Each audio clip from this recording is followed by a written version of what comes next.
여러분 브루의 명작인 젊은 메르텔의 슬픔 또 파우스트라고 하는 책이 있습니다. 여러분 이 저자가 누군지 혹시 아시나요? 젊은 베르텔의 슬픔 파우스트, 독일의 괴테라는 작가입니다. 괴테가 아주 유명한 말을 했어요. 여러분이 익숙한 말인데 눈물 젖은 빵을 먹어보지 않은 사람은 인생의 의미를 모른다 이렇게 얘기했습니다. 우리가 보통 얘기할 때 그렇잖아요. 눈물 젖은 빵을 먹지 않은 사람은 인생을 논하지 말라 이렇게 얘기하지 않습니까? 사실 우리 삶에 대부분 다 모두가 이 삶의 고난의 연속 속에 살고 있는 것 같아요. 여러분도 과거를 잘 뒤돌아보면 또 요즘도 마찬가지로 참 눈물 젖은 빵을 먹는 순간들이 참 많이 찾아옵니다. 그래서 모두가 정말 슬픔을 가지고 있는 사람들입니다. 만약에 눈물 젖은 빵을 먹어보지 않았다면 진짜 인생의 깊이를 깊게 알 수가 없어요. 그렇지 않습니까? 그 모든 사람도 세상에는 사실 눈물 젖은 빵을 먹지 않은 사람은 아무도 없어요. 가장 부자도 또 큰 권력을 가지고 있어도 또 대기업을 운영하는 그런 총수들도 사실 엄청난 고난과 아픔과 슬픔을 가지고 있습니다. 대외적으로 가정에 아니면 경영하는 회사나 그 어떤 것에서도 사실 어려움 속에 살고 있죠. 사실 모든 사람들이 그랬고 또 그리스도인들도 마찬가지입니다. 그리스도인들도 우리가 눈물 젖는 빵을 먹지 않은 그리스도인들은 아무도 없습니다. 우리가 세상 가운데서도 정말 어려움과 고난과 환난과 고통이 있지만 또 믿음 안에서도 정말 우리가 고난을 받고 고난을 통해서 좀 하나님께서 우리를 믿음을 시험하는 경우가 참 많아요. 다윗도 인생에 보면 참 고난의 연속이었습니다. 그래서 시편 40편을 보면 이렇게 말씀해요. 40편 1절과 2절에 보면 내가 여호와를 기다렸더니 귀를 기울이사 나의 부르짖음을 들으셨도다. 나를 기가 막힐 웅덩이와 수렁에서 끌어올리시고 내 발을 반석 위에 두사 내 걸음을 견고하게 하셨도다. 여러분 정말 이 다윗을 여러분 성경을 통하여 많이 보셨을 것 같아요. 참 위대한 왕이고 하나님의 사람. 그럼에도 불구하고 다윗은 그의 인생 가운데 정말 이렇게 고난 중에 고난에 있었던 사람이 다윗이에요. 그러니까 인생을 이렇게 쉽게 얘기하면 롤러코스터라 이렇게 생각해 볼 수 있어요. 그렇지 않습니까? 여러분과 저의 삶을 잘 보게 되면 이제 올라갔다. 그러니까 정말 행복하고 좋을 때도 있지만 쭉 내려가서 눈물 없이는 살 수 없는 그런 시간들이 있어요. 그래서 항상 하나님 앞에 간절히 기도하면서 하나님 왜 그렇습니까? 라고 눈물을 흘리는 그런 차 밑에 또 영적인 그 퇴락함도 있고 그러다 또 그것으로 있느냐 또 올라가요. 그래서 사람은 끊임없이 롤러코스터를 타는 인생인 것 같아요. 그래서 인생이란 하나님 앞에 교만할 필요가 없습니다. 여러분 여기까지 쓴 것 같은데 여러분 절대 그렇지 않아요. 뒤를 돌아보면 내려가는 시점도 있고요. 또 내려갈 시점이 있는가 보면 또 올라가는 시점이 있어요. 그래서 사람들마다 성공할 때가 있고 실패할 때가 있고 또 성공할 때가 있고 실패할 때가 있습니다. 그래서 성공할 때 우쭐거리면 안 돼요. 내 삶이 또 언제 하나님께서 어떤 실패의 삶 속에 우리를 또 인생의 시험장으로 이끄실까 생각해 봐요. 그래서 우리가 그 어떤 사람도 교만하지 않은 겸손한 자는 뭐냐면 어느 순간에 있을지라도 하나님 앞에 감사. 그래서 저는 항상 그 진행형이라고 여러분에도 지난번에 한번 설명한 적이 있는데 인생은 진행형 같아요. 그래서 끊임없이 이게 완료도 아니에요. 그래서 인생은 항상 진행형이기 때문에 우리가 교만할 필요도 없습니다. 이루어왔다 함도 금방 지나가 넘어질까 조심하라고 그러셨잖아요. 그래서 인생은 그렇게 우리가 항상 여기까지 감사. 다음에 어떠할지 모르지만 하나님 앞에 그래서 모든 것을 맡겨드리고 하나님 제 인생 하나님께 맡겨드립니다. 내일 일은 난 몰라요. 정말 난 몰라요. 그렇지만 하나님이 아십니다. 그렇기 때문에 나의 모든 인생 하나님께 맡겨드립니다. 하나님 오늘 하루 충실하게 살게 해주시고 교만하지 않고 겸손하게 살아가게 해주십시오 라고 그렇게 기도하는 겁니다. 여러분 성경을 보면 참 믿음의 사람들이 고난을 당한 사람 정말 많습니다. 여러분 예레미야서를 아시죠? 그 예레미야서의 주인공인 예레미야 선지자. 그 예레미야 선지자가 그 별명이 참 많습니다. 고난의 선지자, 눈물의 선지자. 왜 눈물의 선지자냐면 자기 나라가 유다가 곧 바벨론에 의해 멸망당할 것을 하나님 앞에 예언으로 받고 이스라엘 민족에게 선포를 했거든요. 그러면서 불구하고 예레미야를 눈물의 선지자라고 얘기하지만 사실 알고 보면 강력한 하나님의 말씀의 선지자예요. 정말 뜨겁게 하나님의 말씀을 전하지 않으면 내 심령이 불붙어 하여서 전하지 않고는 견딜 수 없었던 그 예레미야. 그래서 예레미야 선지자가 눈물의 선지자, 정말 이스라엘 백성들을 보면서 타는 가슴으로 슬퍼서 눈물이 아니라 정말 이스라엘 백성들이 우상에 빠지고 죄에 빠지고 돌아오라 돌아오라 돌아오라, 그렇지 않으면 하나님께서 바벨론을 통하여 너희를 멸망시키리라 선포에도 불구하고 그들은 멸망을 바라보지 못하고 죄에서 돌아오지 않는 그 모습을 보면서 하나님 앞에 정말 눈물을 흘린 거예요. 영적인 눈물을 흘린 거죠. 그래서 우리가 예레미야 선지자를 보면서 이런 영적인 눈물을 흘리는 눈물의 선지자와 같은 눈물의 하나님의 사람들이 되어야 돼요. 그래서 오늘도 하나님 이 나라의 이 민족을 보면서 하나님 이 나라의 민족이 퇴락한 이 나라의 민족, 하나님 앞에 정말 우상을 섬기며 하나님 앞에 죄악 가운데 있는 이 나라 민족 돌아오게 하여 주옵소서. 그래서 저와 여러분이 눈물을 흘려야 되는 것입니다.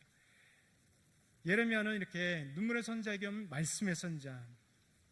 그런데 이스라엘 백성들에게 우상을 빠져 바벨론에 멸망하리라고 하는 이 선포를 하니까 좋아할 사람 누가 있겠습니까?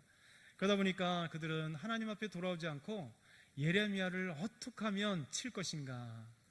그래서 바수울이라는 사람은 예레미야에게 목에 이렇게 고랑을 채워서 예레미야를 고통스럽게 했습니다.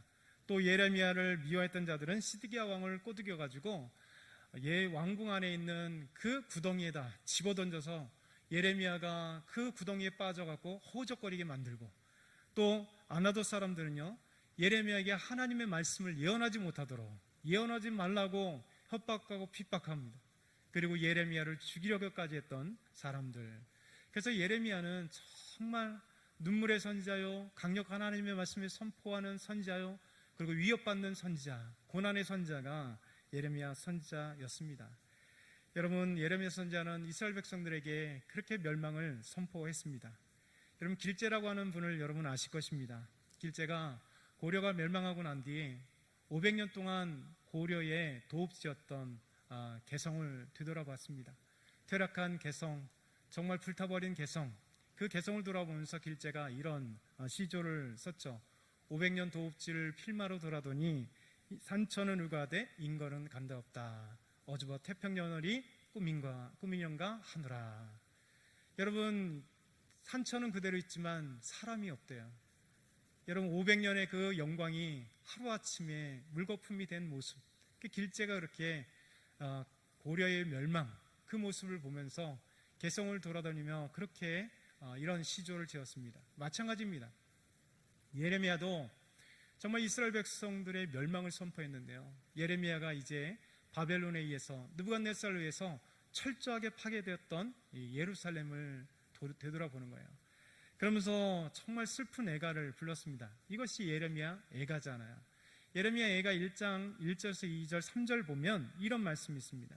슬프다 이 성이여. 이 성이 어딜까요? 예루살렘 성이요. 슬프다 이 성이여. 전에는 사람들이 많더니 이제는 어찌 그리 적막하게 앉았는고. 전에는 열국 중에 크던 자가 이제는 과부같이 되었고, 전에는 열방 중에 공주였던 자가 이제는 강제 노동을 하는 자가 되었도다. 밤에는 슬피우니 눈물이 밤에 흐름이요. 사랑하던 자들 중에 그에게 위로하는 자가 없고 친구들도 다 배반하여 원수들이 되었도다. 유다는 환난과 많은 고난 가운데 사로잡혀 가도다. 그가 열국 가운데서 거주하면서 쉴 곳을 얻지 못하며 그를 핍박하는 모든 자들이 궁지에서 그를 뒤따라 잡았도다. 여러분, 예레미야가 이 정말 이스라엘의 남유다의 수도였던 이 예루살렘이 파괴된 모습, 성전이 다 파괴되고 예루살렘 성벽이 다 무너지고 그리고 불타 온 백성들이 포로로 끌려갔던 그 모습을 보면서, 자, 길제가 500년 도읍지를 필마로 도러니 인거는 산천은 그대로 있지만 인거는 간데 없다. 어주버 태평연월이 꾸미런가 하노라 하는 이런 시조와 너무나 유사한 예레미야 애가의 애가입니다. 여러분, 하나님의 백성들도, 하나님을 온전히 따르는 믿음의 사람들도 이렇게 고난과 핍박과 눈물과 아픔들이 그의 삶 가운데 가득했다는 것이죠. 여러분, 오늘 본문을 보면 이런 아픔의 고난의 삶의 모습을 우리에게 보여주고 있습니다. 사도 바울이 데살로니가에 가서 주의 복음을 증거했습니다. 데살로니가 사람들이 사도 바울의 복음을 인하여서 사도 바울과 실로아노와 디모데 이 일행의 복음을 통해서 예수 그리스도를 믿게 되었습니다. 근데 문제는 예수 그리스도를 통하여 믿고 구원받는 그 이후에 데살로니가 사람들에게 그들은 고난을 받기 시작을 합니다. 핍박을 받기 시작했던 것이죠. 그래서 사도 바울은 이 데살로니가 성도들에게 오늘 편지하면서 이렇게 얘기합니다. 유대인들이 유대에 있었던 많은 교회들을 핍박하고 그 교회들을 고난 중에 있게 한 것처럼 너희들이 데살로니가 사람들에게 그렇게 핍박을 받는구나, 이렇게 쓰고 있는 거예요. 그게 바로 14절의 말씀입니다. 2장 14절 여러분 한번 같이 읽어볼까요? 준비 시작. 형제들아, 너희가 그리스도 예수 안에서 유대에 있는 하나님의 교회들을 본받는 자 되었으니 그들이 유대인들에게 고난을 받은 것 같이 너희도 너희 동족에게서 동일한 고난을 받았느니라.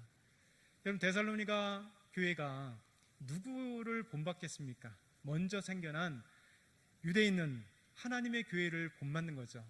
그런데 유대에 있었던 하나님의 교회, 유대인들이 예수 그리스도 얼마 전에 십자가에 못 박으시고 부활하시고 승천하신 예수 그리스도를 통하여 구원받는 오순절 이후에 놀랍게 성령이 임하심으로 예수 그리스도를 정말 주님이라 고백하는 사람들이 교회가 생겼습니다. 그런데 예수 믿지 않는 유대인들이 예수님이 살아있을 때나 예수님을 십자가에 못 박을 때나 그렇게 핍박하던 자들이 교회를 핍박했던 것처럼, 그렇게 고난 중에 있게 한 것처럼 데살로니가에 있었던 사람들도 예수 그리스도의 복음을 받고 이제 예수 믿으니까 동일한 것처럼 데살로니가 교회 사람들이 그들을 핍박하고 고난 중에 있게 한다라고 말씀하고 있는 것입니다. 여러분, 바울은 데살로니가 교회 성도들에게 계속해서 이렇게 얘기합니다. 유대인들이 죄를 지었다. 예수 그리스도와 선지자들을 죽였던 유대인들이 그렇게 유대에서 행하던 죄들처럼 너희도 이렇게 유대인들의 죄를 있는 모습을 보게 된다라고 얘기합니다. 15절과 16절은 이렇게 얘기합니다. 유대인은 주 예수와 선지자들을 죽이고 우리를 쫓아내고 하나님을 기쁘시게 하지 아니하고 모든 사람에게 대적이 되어 우리가 이방인에게 말하여 구원받게 함을 그들이 금하여 자기 죄를 항상 채우며 노하심이 끝까지 그들에게 임하였느니라. 아멘. 유대인들은 예수님을 또 선지자들을 핍박하고 죽였습니다. 그리고 교회를 잔멸했죠. 그들의 죄가 지금도 있다. 그들의 죄가 그들을 채운다. 이렇게 말씀하고 있는 것입니다. 여러분, 유대인들은 메시아로 오신 예수 그리스도를 죽였잖아요. 여러분, 예수님을 대적하고 예수님을 십자가에 못 박았습니다. 그래서 예수님께서 정말 바라바를 달라고 예수를 죽이라고 수많은 사람들이 예수님을 십자가에 못 박으러 했습니다. 그리고 예수님께서 십자가에 못 박았을 때 지나가던 유대인들은 예수님께 머리를 흔들며 모욕하며 이렇게 얘기를 했었죠. 마태복음 27장 40절 보면 성전을 열고 사흘에 짓는 자여 내가 만약 하나님의 아들이거든 자기를 구원하고 십자가에서 내려오라. 야, 성전을 사흘 만에 짓는다며 내려와봐. 그렇게 조롱하는 거예요. 야, 니는 구원했는데 내려와봐. 네가 하나님의 아들이면 내려와. 그리고 널 구원해봐. 이렇게 조롱하는 거예요. 그러면서 대제사장과 서기관과 장로들도 똑같이 조롱을 합니다. 마태복음 27장 42절 그가 남은 구원하였을 때 자기는 구원할 수 없도다. 그가 이스라엘의 왕이로다. 지금 십자가에서 내려올지어다. 그리하면 우리가 믿겠노라. 야, 니는 구원하면서 남은 구원하면서 너 스스로는 왜 구원 못해? 야, 네가 이스라엘 왕이라며 십자가에서 내려와봐. 그럼 우리가 믿을게 하고 이렇게 조롱하는 겁니다. 여러분, 만약에 예수님께서 십자가에서 내려오셨다면 어떻게 될까요? 인류의 구원은 없는 것입니다. 예수님은 이 모든 조롱과 그 조롱, 모욕을 참으시면서도 예수님께서 꿋꿋이 십자가에 그 모습 바뀐 것을 지키셨어요. 그리고 예수님은 우리 죄를 위하여 십자가에서 죽으셨던 것이죠. 예수 믿는 사람들이 이렇게 우리가 형통의 모습만이 아니라 오히려 복음 때문에 정말 하나님을 믿는 것 때문에, 하나님을 전하는 것 때문에 때로는 고난과 핍박과 환난이 있다라고 말씀하시죠. 그래서 예수님께서 예수 믿는 순간, 믿음으로 나아가는 순간 우리들에게는 때로는 핍박과 고난이 있다 이렇게 말씀하세요. 마태복음 5장 10절 12절 잘 아는 말씀, 산상우의 팔복의 말씀을 통해서 이렇게 얘기합니다. 의를 위하여 박해를 받는 자는 복이 있나니 천국이 그들의 것입니다. 나로 말미암아 너희를 욕하고 박해하고 거짓으로 너희를 거슬려 모든 악한 말을 할 때에는 너희에게 복이 있나니 기뻐하고 즐거워하라. 하늘에서 너희의 상이 큽니다. 너희 전에 믿던 선지자들도 이같이 박해하였느니라. 여러분, 진리는 비진리 때문에 박해를 받게 되어 있는 겁니다. 여러분, 우리 예수님께서 뭐라고 얘기했습니까? 의를 위하여 박해를 받는 자, 여러분 그것으로 끝나지 않는다라고 했습니다. 우리에게 놀랍게 하나님께서 복을 주신대요. 그 복이 뭡니까? 천국에 대한 것입니다. 여러분, 의를 위하여 박해를 받는 자는 천국이 우리의 것입니다. 여러분, 예수님으로 말미암아 욕하고 박해를 받으면, 또 거짓으로 너희를 거슬려 악한 말을 할 때에는 오히려 우리에게 복이래요. 왜요? 우리가 복을 받는데 왜? 기뻐하고 즐거워하래요. 왜? 하늘에서 너희 상이 큼이니라. 우리는 의를 위하여 예수 믿는 것 때문에 박해를 받는 것이 때론 두렵죠. 너무 힘들기 때문에. 그러나 주님께서는 말씀하세요. 너희를 위하여 박해하고 나를 위하여 박해하고 의를 위하여 핍박을 받을 때 정말 너희는 복이 있다. 그래서 기뻐하고 즐거워해. 하늘에서 너희 상이 너무 크기 때문에 기뻐하라. 이렇게 말씀하고 계세요. 여러분, 얼마나 멋진 복입니까? 이 복을 받기 위해서, 한국의 정말 하늘의 상을 받기 위해서 하나님께서 우리에게 믿음의 사람이라고 인정해 주시는 그 인정 때문에, 그것이 너무 크기 때문에 선지자들도 여러분 믿음으로 박해를 받았고, 하나님의 말씀을 선포할 때 수많은 예레미야처럼 박해를 받음에도 불구하고 하나님의 말씀을 전하는 것을 그치지 않았던 거예요. 저와 여러분도 마찬가지입니다. 데살로니가 교회 성도들도 마찬가지입니다. 주의 복음을 증거하고 주의 말씀 때문에 구원받은 그 이후부터 여러분 예수 믿지 않았을 때 받지 말아야 될 수 있는 고난과 박해와 핍박이 우리 삶 가운데 있다는 것입니다. 그러나 그것이 오히려 하나님 앞에 은혜예요. 여러분, 사도 바울은 이 사실을 너무 잘 알고 있었죠. 왜냐하면 사울은 여러분 예수 믿는 자들을 잡아 죽이기 위해 앞장섰던 사람이죠. 여러분, 사도행전 9장 1절에서 2절 이렇게 말씀합니다.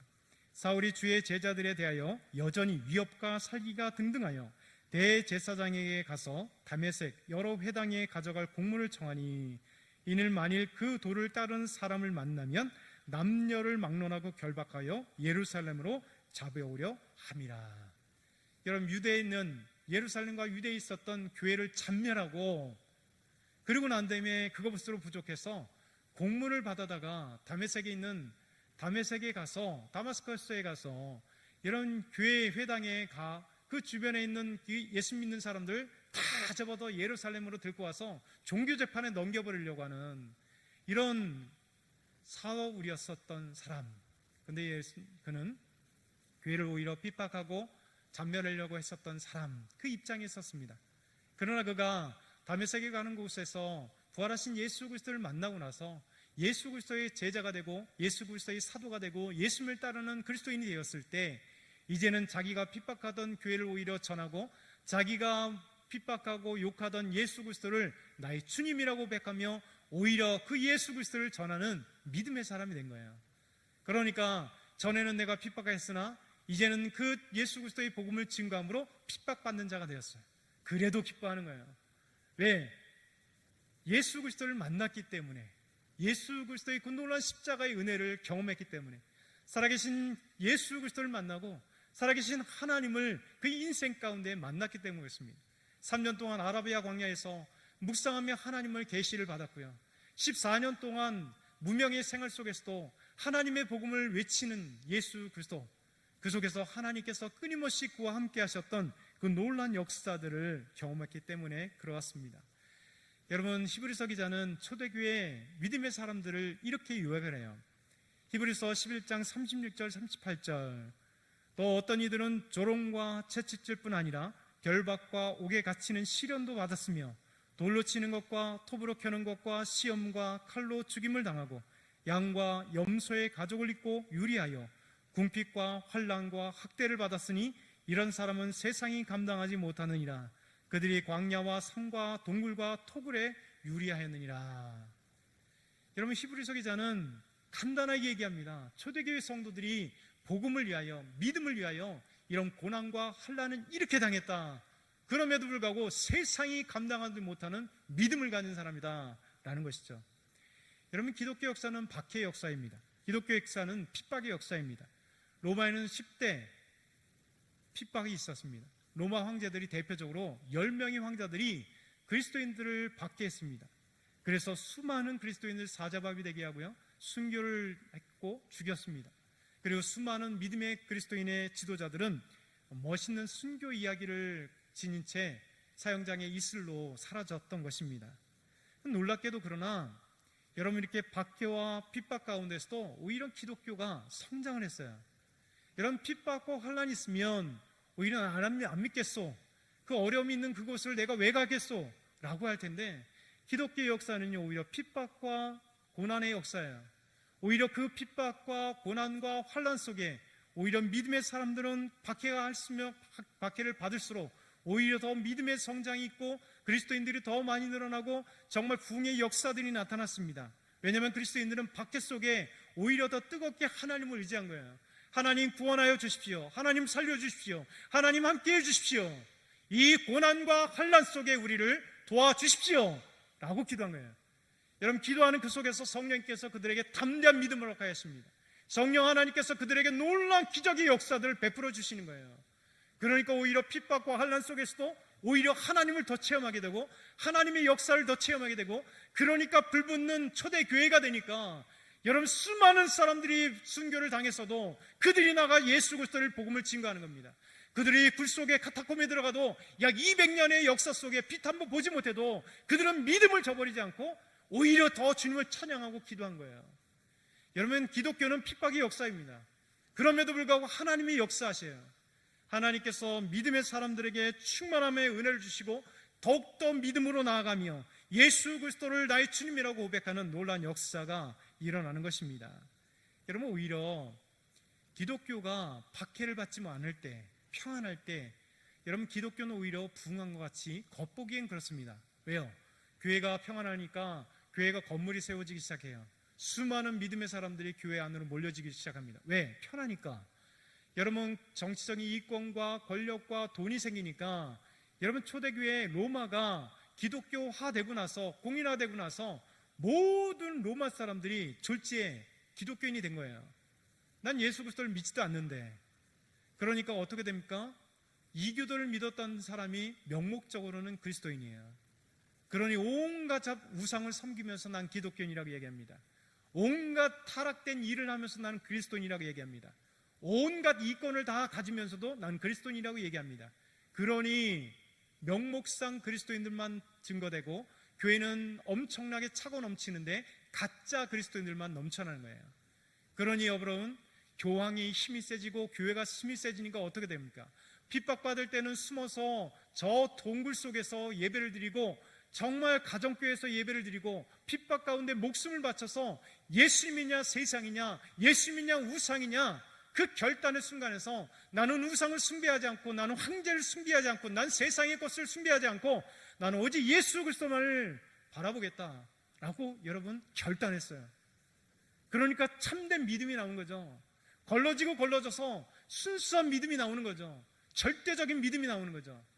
근데 오히려 로마가 국교화되니까, 여러분 평안해지니까 교회는 건물색이 혈안이 됐고요, 교황 권력은 힘이 세니까 엄청난 권위 때문에 타락이 있고요, 그리스도인들은 가짜 그리스도인들이 다 있다 보니까 여러분 교인들은 썩어져가고, 교회는 거짓된 메시지만 선포하고 거짓된 교리들만 선포하고 성경으로 말씀을 가르치는 것이 아니라 자기들이 원하는 교권, 자기들이 원하는 거짓 교리, 자기들이 원하는 것들을 성도들에게 가르치면서 오히려 초대교회에 숨었던 교회들이 순수하게 하나님의 말씀을 받으며 그 말씀대로 순종했던 그들이 타락이 되는 거예요.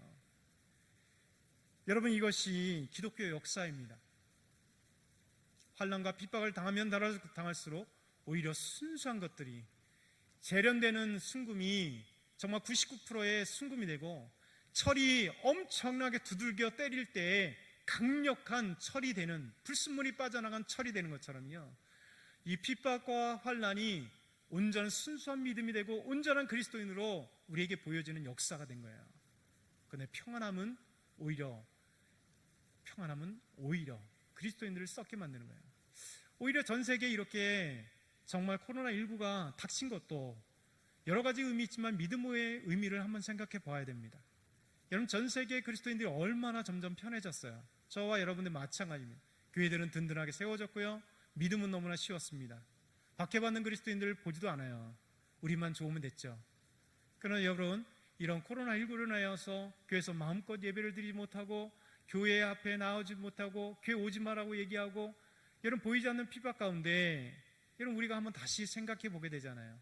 믿음의 순수성이 무엇인지, 진짜 그리스도인들이 한국에 얼마나 많은지, 나는 진짜 하나님 앞에 예배를 집에서 한두 번 빠져도 이제는 처음엔 이상하더니 점점 괜찮아지는 나의 모습을 보면서 우리는 순수한 그리스도인이 다시 되기를 소망해야 됩니다. 여러분, 평안할 때 믿음은 썩어져 갑니다. 마치 사사시대처럼 사사가 구원하고 난 뒤에 80년이 됐던 40년이 됐던 10년이 됐던 사사가 통치하는 평안한 시대에 여러분, 그들은 믿음이 점점 썩어져가 다시 우상으로 돌아가는 시대가 된 것처럼 여러분, 기독교 역사는 그래야 왔습니다. 평안할 때 오히려 영적인 타락이 온 것이죠. 영적인 타락이 왔을 때 교회는 겉보기에는 화려하고 부흥하는 것처럼 보입니다. 그러나 영적으로는 타락한 것이죠. 여러분, 그런 것으로 끝났을까요? 하나님은 그렇지 않습니다. 하나님 그때 놀라운 하나님의 은혜가 임합니다. 뭘까요? 영적으로 타락한 시대에 하나님의 사람들을 세우기 시작합니다. 다시 하나님께서 영적인 부흥의 시대로 우리를 이끌어 가시는 거예요. 여러분, 왜냐하면 죄 가운데 있는 사람들은 물질의 풍요함이 있을지 몰라도, 여러분 먹을 것이 많을지 몰라도, 권력의 풍부함이 있을지 몰라도, 여러분 영적으로 퇴락하기 시작하면요, 겉으로는 풍부한데 속으로는 메말라가는 거예요.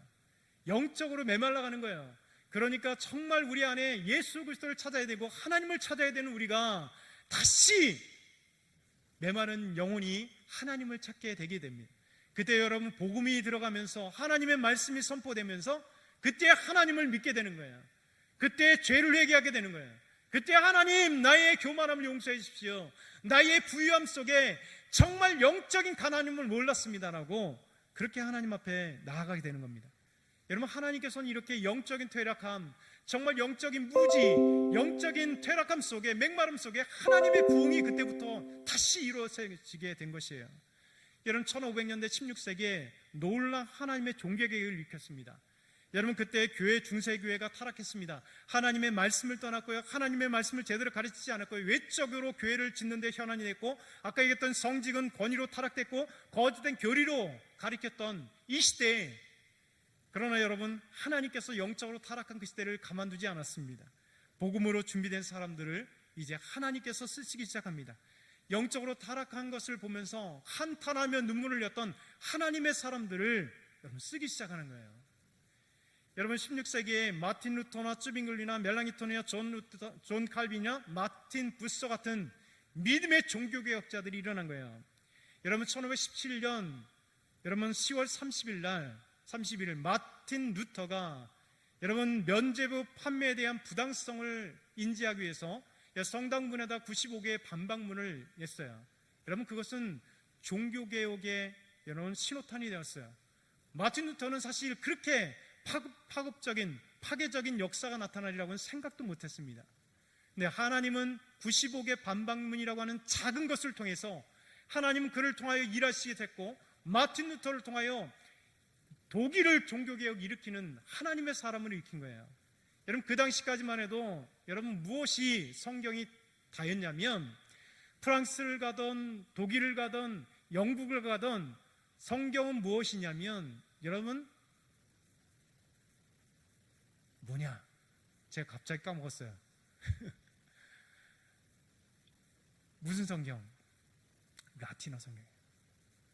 여러분, 독일 사람이 라틴을 하면 알겠습니까? 모르는 거예요. 1%도 안 되는 0.1%의 대학 교육을 받은 사람, 아주 일부분만 알게 되는 거예요. 프랑스 사람들이 프랑스어를 모르고 여러분 라틴어 성경을 그냥 교회에서 절절절절 외우는데, 여러분 일반인들은 처음부터 태어나서 죽을 때까지 성경을 한 번도 이해하지 못한 사람은 99%입니다. 영국에 가서도 영국 사람들은 자기 영어 쓰는데 라틴어 성경을 하니 모르는 거예요. 종교개혁자들 중에 처음으로 이 루터가 여러분 예수 그리스도를 통해서 오직 믿음으로 말미암아 구원받는다는 이 이신칭의 놀라운 진리를 성경을 통해 깨달았습니다. 그가 신학 박사였어요. 법학 박사였어요. 그런데도 불구하고 그는 몰랐습니다. 그는 어느 날 하나님께서 로마서를 읽는 가운데 그를 깨닫게 하심으로 하나님의 은혜 가운데 믿음으로 말미암아 구원받는 사실을 그때야 깨달았던 그가 나중에 독일어로 여러분 성경을 번역하기 시작한 거예요. 마침맞게 구텐베르크가 활자 인쇄술이 개발됨으로써 여러분 그가 독일어로 성경을 번역하고 한 장 뿌리기 시작합니다. 드디어 최초로 독일 사람들이 자기로 된 언어로 자기들이 읽을 수 있는 성경으로 처음으로 보게 된 거예요. 그러면서 하나님의 놀라운 기적과 같은 역사들이 나타나게 된 것입니다. 여러분 하나님 영적 어두운 시대에 하나님께서 일하기 시작합니다. 놀라운 부흥의 역사가 나타납니다. 여러분 1700년대 18세기에도 하나님의 놀라운 부흥의 역사가 일어납니다. 영국엔 조지 히필드와 그리고 감리교 창시했던 존 웨슬리가 하나님의 말씀을 통하여 그들이 정말 말씀에 사로잡혔던 조지 휘필드와 존 웨슬리가 여러분 영국 사회에게 주의 복음을 증거함으로 하나님의 말씀을 증거함으로 퇴락됐던 그 영국 사회가 뒤틀리기 시작하는 거예요. 복음의 역사가, 보응의 역사가, 하나님의 말씀의 역사가 이렇게 세워진 거예요. 여러분 하나님께서는 일하십니다. 동시대의 18세기에 미국에서는 조나단 에드워드가요 부흥의 역사를 일으킵니다. 미국의 제1차 대각성 운동을 일으킵니다. 수많은 사람들이 예수 그리스도를 믿고 교회 앞에 나오기 시작합니다. 여러분 1800년대 19세기가 되니까요 영국에서는 설교의 황태자라고 하는 찰스 스펄전 목사님이 주의 복음을 증거하기 시작합니다. 어마어마하게 교회들이 부흥하며 퇴락한다 믿지 않는 자들 주님 앞에 나와 예수 믿기 시작합니다. 여러분 19세기에 또한 미국에서는 제2차 대각성 운동이 일어납니다. 그분은 바로 D.L. 무디 선생님입니다. D.L. 무디 선생님은 신학교 교육들을 받지 못했습니다. 그가 예수 그리스도를 믿고 난 다음에 주의 복음을 증거하기 시작합니다. 그와 함께 있었던 생키가 찬양 사역자로 함께 동행합니다. 가는 곳마다 주의 복음을 증거합니다. F.B. 마이어 신학자가 함께 주의 복음을 말씀을 증거합니다. 그러면서 미국 사회가 정말 영적 대각성이 일어나며 예수 그리스도를 믿는 사람들이 나타나기 시작합니다. 그래서 이런 영적 대각성을 통해서 형식적인 그리스도인들, 술 주정꾼들, 회의론자들, 장자들, 대학생들, 상인들, 부자, 가난한 자들이 예수 그리스도를 믿게 되는 거예요. 영적인 부흥이 일어나기 시작하는 겁니다. 여러분 이렇게 하나님께서는요 우리는 영적으로 퇴락하나 우리는 부자다라고 생각하는 그때 하나님께서 복음을 증거하심으로 하나님의 놀라운 기적과 같은 역사가 일어나므로 여러분 준비된 한 사람을 통하여 그 시대를 깨웠던 거예요. 그래서 그 시대를 깨우고 하나님 앞에 나오고 나아가는 거예요. 여러분 부대 부흥운동을 통해서 놀라운 역사가 일어나는 수많은 대학생들과 수많은 청년들이 자원하기 시작합니다.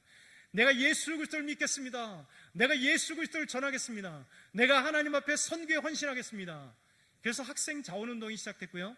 그곳에서 학생들이 자원하여 복음을 증거한다고 했던 사람들이 전 세계에 나가서 대학생들이 대학을 졸업하고 대학생들이 젊은이가 20대에 주의 복음을 증거하기 시작하는 거예요. 그래서 우리나라에 초대교회 선교사들이 온 거예요. 그 사람들이 몇 살이라고요? 24, 25, 26. 그 사람들 누굽니까? 언데우드 선교사, 아펜젤러 선교사, 스크랩톤 선교사, 게일 선교사, 마페스 선교사, 베이드 선교사, 수많은 믿음의 선교사들이 여러분 대학을 졸업하고 갓 23살, 24살, 25, 26살짜리들이 여러분 머나먼 조선 땅에 이름도 알지 못했던 조선 땅까지 와서 주의 복음을 증거한 거예요. 여러분 이것이 하나님의 역사입니다. 기독교 역사는 핍박의 역사지만 오히려 그 역사 속에 하나님의 복음이 증거되고 하나님 놀라운 역사가 되고 부흥하고 편하다 할 때 하나님 다시 흔들면서 하나님의 놀라운 역사가 일어나요. 여러분 20세기가 되니까 놀라운 또 부흥의 역사가 전 세계에 일어나게 돼 있어요. 여러분 1904년에 영국 웨일즈에 일어났던 영국 대붕 웨일즈 부흥을 통해서 영국 사회가 완전 뒤집어졌습니다. 여러분 1905년부터 1907년에 있었던 인도 대붕운동, 캘커타 대붕이 있었습니다. 동시대에 동일하게 있었습니다. 우리는 1903년에 여러분 나는 죄인입니다라고 고백했던 하디 선교사님을 통하여 원산 대붕이 일어나고 1907년 평양의 장대영교에서 평양 대붕이 일어나고요. 그리고 여러분 1906년 아주사 스트리트 부흥운동이 미국에서 있는 신기하게도 1903년, 4년, 5년, 6년, 7년 요 사이에 전 세계 4대 부흥이 여러분 일어난 거예요. 그래서 죽었던 영혼들이 살아나고 믿지 않았던 영혼들이 예수 그리스도를 믿게 되고 하나님의 놀라운 역사들이 나타나게 되는 거예요. 여러분 핍박은 오히려 하나님께 복입니다. 하나님께서 역사하시는 거예요. 오늘 사도 바울이 데살로니가 교회 성도들에게 여러분 너희들이 유대에 있었던 교회들처럼 핍박을 받는구나 라고 얘기했습니다. 여러분 왜 이 얘기를 했습니까? 아유 불쌍해 라고 했겠습니까? 아니요. 이것은 당연하다는 겁니다. 진리가 비진리에게 핍박을 받는 건 당연하다. 그러나 하나님은 역사한다. 하나님은 놀랍게 역사한다. 저 여러분도 여러분 수없이 핍박을 받지 않았습니까? 오히려 우리가 편안하다 하면 뒤집어서 얘기하면 우리는 지금 하나님 앞에 영적인 퇴락함이 있지 않을까 생각해 봐야 돼요. 여러분 교회는 핍박을 받아야 됩니다. 우리도 믿음으로 핍박을 받아야 돼요. 여러분 핍박을 받을수록 교회는 눈물을 흘리게 되어 있습니다. 개인적으로 여러분들도 문제가 생길 때 여러분 눈물을 흘리게 되어 있어요. 여러분과 저는 눈물을 흘리셔야 돼요. 정말 하나님 앞에 고난을 받는 것을 기뻐해야 돼요. 때로는 복음 때문에 핍박을 받는 것을 기뻐해야 돼요. 그러니까 여러분 우리가 복음을 증거하는 것, 전도하는 거잖아요. 그러니까 우리가 세계 선교를 가서 정말 단기 선교들을 가고 정말 나가는 거잖아요. 우리 선교도 우리 교회도 단기 선교 많이 나가야 됩니다. 정말 하나님의 복음을 증거 갖고 나가야 돼요. 그러면 얼마나 힘든지 선교사들을 이해하게 됩니다. 영적 싸움이 얼마나 대단한지 이해하게 됩니다.